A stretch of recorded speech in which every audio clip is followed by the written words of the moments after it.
Hello అండి. ఎవరైనా ఇంటికి గెస్ట్లు వచ్చినప్పుడు ఈజీ అండ్ క్విక్గా వారితో మాట్లాడుతూనే చేసేయచ్చు ఎగ్ బజ్జీ. ప్రాసెస్లోకి వెళ్ళిపోతే ముందుగా ఒక బౌల్ తీసుకుని 1 కప్పు శనగపిండిని తీసుకోవాలి. అందులో కొద్దిగా పసుపు, కారం, ఉప్పు, ధనియాల పొడిని వేసుకుని ఒకసారి బాగా కలుపుకొని తర్వాత కొద్దిగా వాటర్ పోసుకొని చూపిస్తున్న ఈ కన్సిస్టెన్సీలోకి పిండి అంతటిని కలుపుకోవాలి. ఒకసారి వేళ్ళు ముంచి చూస్తే కోటింగ్ అనేది అంటుకుంటుందో లేదో చూస్తే అది కరెక్ట్ కన్సిస్టెన్సీ అన్నమాట.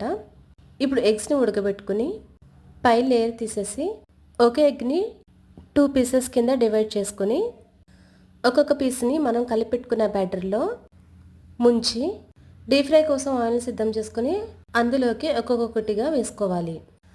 వేసిన వెంటనే టర్న్ చేయకూడదండి. కొద్దిగా బాయిల్ అయిన తర్వాత ఒక సైడ్ నుంచి మరొక సైడ్కి టర్న్ చేసుకోవాలి. బాయిల్ అయిన తర్వాత ఒక్కొక్కటిగా తీసుకుని ప్లేట్లోకి తీసుకోవాలి. ఎప్పుడు రొటీన్గా ఆలూ బజ్జీ, మిర్చి బజ్జీయే కాకుండా ఈ విధంగా ఎగ్ బజ్జీ చేసుకుని గెస్ట్లకి ఇస్తే వాళ్ళు హ్యాపీ ఫీల్ అవుతారు, మనకి సాటిస్ఫాక్షన్ ఉంటుంది. Thanks for watching. Please subscribe my channel for more videos. చాలామంది చూస్తున్నారు కానీ సబ్స్క్రైబ్ చేసుకోవట్లేదు.